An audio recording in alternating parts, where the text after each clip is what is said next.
नमस्कार भारत, मैं डॉक्टर कौरवी। आज हम बात करेंगे ऑटिज्म के बारे में। ऑटिज्म की हिंदी मीनिंग है आत्मकेंद्रित होना। मीन्स इस स्टेज में बच्चा अपने आप में ही लीन रहता है, अपनी सोसाइटी और अपनी पर्सनल लाइफ से बच्चे को से दूर हो जाते हैं। ऑटिज्म को और बेहतर तरीके से समझने के लिए ऑटिज्म को हम दो पार्ट में डिवाइड करेंगे, classical and virtual autism. Classical autism in one word हम बोल सकते हैं कि इट्स न्यूरो डेवलपमेंटल इश्यूज है। I don't want to use the word of disorder, I think it's total negative word. And classical autism की main another causes होते हैं, जैसे birth related, pregnancy related issues होते हैं। It may be the genetic issues also. Virtual autism totally temporary autism होते हैं कि it's not a permanent autism, कि बच्चों के अंदर ओवर स्क्रीन टाइमिंग की वजह से ऑटिज्म जैसी कुछ लक्षणें दिखाई देते हैं। ऑटिज्म को समझने के लिए ऑटिज्म के लक्षणों को भी समझना बहुत ज़रूरी है। ऑटिज्म के कुछ सिम्टम्स होते हैं, उसमें फर्स्ट है बिहेवियरल इश्यूज। मतलब बच्चों का बिहेवियर नॉर्मल नहीं होंगे कि बच्चे अपनी पेरेंट्स, अपनी सोसाइटी के साथ मिक्सअप नहीं कर सकता है। नेक्स्ट है बच्चे का रिस्पॉन्स की कमी। जैसे बच्चों को अगर आप नाम से बुलाओगे या फिर पॉइंट करके बुलाओगे तो बच्चा प्रॉपर रिस्पॉन्स नहीं देंगे। इस स्टेज में ऑटिज्म का डिटेक्शन हो जाते हैं, क्योंकि जब पेरेंट्स देखते हैं कि बच्चा हमारा रिस्पॉन्स नहीं दे रहे तो पेरेंट्स जब पीडियाट्रिशियन के पास जाते हैं तो उस स्टेज में सारे रिपोर्ट जब नॉर्मल आते हैं तो ये डिटेक्ट हो जाते हैं कि मे भी बच्चे में ऑटिज्म का कुछ इश्यूज है। नेक्स्ट है उनका जो वॉकिंग स्टाइल्स होंगे वो नॉर्मल बच्चों से डिफरेंट होंगे। वो तो वॉकिंग करेंगे, मीन्स एड़ी को उठा के तो के ऊपर प्रेशर करके वो बच्चा अपनी वॉक करेंगे। नेक्स्ट है बच्चों का ओवर एग्रेशन, क्योंकि ऑटिज्म, वर्चुअल ऑटिज्म जो है it's addiction of screens. Screens का मतलब सिर्फ मोबाइल नहीं है, मोबाइल के साथ mobile, laptop and TV, any type of screens उसका एडिक्शन है बच्चे को, जिस वजह से वर्चुअल ऑटिज्म का बच्चा शिकार हो जाते हैं। जब बच्चे का ये स्क्रीन टाइमिंग का मिनिमाइज करोगे तो बच्चा अपने एग्रेशन शो करेंगे।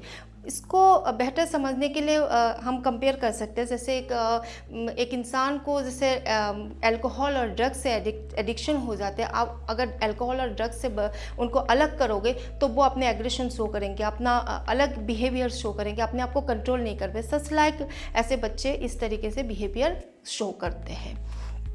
नेक्स्ट है बच्चों का डिले ऑफ स्पीच। जनरली बच्चा 2 से 2.5 साल तक बोल लेते हैं, पर जो ऑटिस्टिक बच्चे का वर्चुअल ऑटिज्म हो या फिर क्लिनिकल ऑटिज्म हो, उनके बच्चे, इस तरीके के बच्चे बोलने में लेट करते हैं, 5 to 6 ईयर्स लगा लेते हैं। अब ऑटिज्म, वर्चुअल ऑटिज्म का मेन कॉजेज़ क्या है, किस लिए ये वर्चुअल ऑटिज्म हमारे बच्चों के अंदर दिखाई देता है। ये वर्चुअल ऑटिज्म का जो थीम है, जो इशू है, वो आफ्टर कोविड बहुत ग्रोथ करता गया। 2020-21 के बाद इट्स 36 में से 1 बच्चा अभी इंडिया में ऑटिज़म का शिकार है। वो बहुत चिंता के विषय है। और ऑटिज़म सिर्फ नेशनल लेवल पे नहीं, इंटरनेशनली भी ऑटिज़म बहुत एक बर्निंग प्रॉब्लम हो चुका है मैनकाइंड के लिए।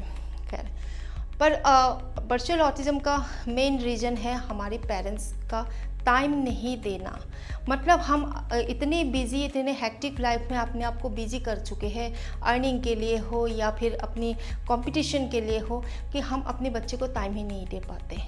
दूसरा पॉइंट ये है कि हम न्यूक्लियर फैमिली की तरफ धीमे धीमे न्यू जनरेशन, हमारी सोसाइटी आगे बढ़ते जा रहे हैं। पहले जॉइंट फैमिली था कि बच्चों को किसी की कमी नहीं होती थी, क्योंकि दादा दादी, नाना नानी या फिर पेरेंट्स के अलावा भी और फैमिली मेम्बर्स होता था कि बच्चा अपनी मन की भाव आदान प्रदान कर पाते थे, उनसे बोल पाते थे, हंसी मजाक करते थे, अपनी फैमिली के बच्चों के साथ खेलते थे। तो बच्चों को स्क्रीन्स की कोई ज़रूरत ही नहीं होता था। बच्चा इस तरीके की कोई वर्चुअल ऑटिज्म या ऑटिज्म जैसा कोई जो भी थ्योरी था वो कोसों दूर था। पर धीमे धीमे हम न्यूक्लियर फैमिली की तरफ रुख करते गए और बच्चे के अंदर अकेलापन बढ़ता गया, जिस वजह से हम उनको स्क्रीन टाइमिंग उनका बढ़ता गया। और ऑटिज्म, वर्चुअल ऑटिज्म में बच्चा अपनी रियल लाइफ से हट के उस कार्टून की दुनिया में अंतर करता गया। और बच्चों को ये लगता कि ये मेरी दुनिया है, ये सब जो उनके चारों तरफ, उनको ये लगता है कि ये मेरे चारों तरफ, ये मेरे फैमिली मेम्बर्स है, और उसी दुनिया में वो अपनी काल्पनिक दुनिया में एंटर कर चुका है बच्चा। और जब वर्चुअल ऑटिज़म की सवाल आते हैं तो हमारे माइंड में ये क्वेश्चन आता है कि अगर ये टेम्पररी ऑटिज़म है, क्या ये इनका सॉल्यूशन है? जी हाँ, वर्चुअल ऑटिज़म का सॉल्यूशन है कि आप अगर स्क्रीन टाइमिंग मिनिमाइज़ करोगे तो बच्चे का वर्चुअल ऑटिज़म के बच्चों को आप बचा पाओगे। इसके लिए ज़रूरी है हम लोग का team work. Team work means family members, medical team या फिर आपके जो भी ट्रेनर होगा बच्चे का, स्पीच थेरेपी और थेरेपिस्ट जो होंगे उनका, और सोसाइटी मेम्बर्स का कॉम्बिनेशन में जो भी वर्क होंगे उसके ज़रिए बच्चे को इस ऑटिज़म से आप बचा पाओगे। उसके लिए मेन गाइड रोल लेंगे एक मदर। जी हाँ, माँ के पास अगर जन्म देने की ताकत माँ के पास है तो बच्चे को बदलने की, बच्चे को एक बेहतर इंसान बनाने की ताकत भी एक माँ के पास ही है। तो एक मदर होने के नाते उनको पॉजिटिव रहना बहुत ज़रूरी है, उनको मोटिवेटेड रहना ज़रूरी है। हर टाइम हर मोमेंट बच्चों को आप ट्रेन करोगे, स्क्रीन टाइमिंग मिनिमाइज़ करोगे तो बच्चा 100% इस प्रॉब्लम से निकल पाएंगे।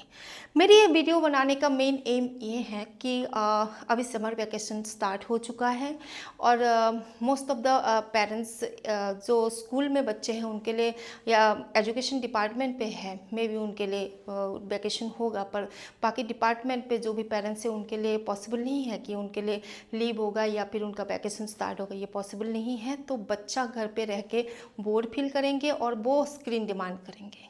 तो इसके लिए हमें ज़रूरत है कि हम लोग पहले से प्री प्लानिंग से चलें कि बच्चे को अलग अलग समर कैंप्स में या फिर अलग एक्टिविटीज़ में उनको इन्वॉल्व करें, तो बच्चे का स्क्रीन टाइमिंग भी मिनिमाइज़ होगा और बच्चा एक्स्ट्रा एक्टिविटीज़ में अपने आप को ग्रोथ कर पाएंगे। सबसे ज़रूरी होता है म्यूज़िक के ज़रिए कि म्यूज़िक में वो हीलिंग पावर होता है जो ये कारगर साबित हुए हैं ऑटिज़म के बच्चों के लिए कि बच्चे काफ़ी रिलैक्स फील करते हैं म्यूज़िक के ज़रिए ऐसे बच्चे।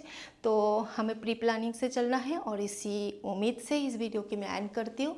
जय भारत, जय हिंदुस्तान।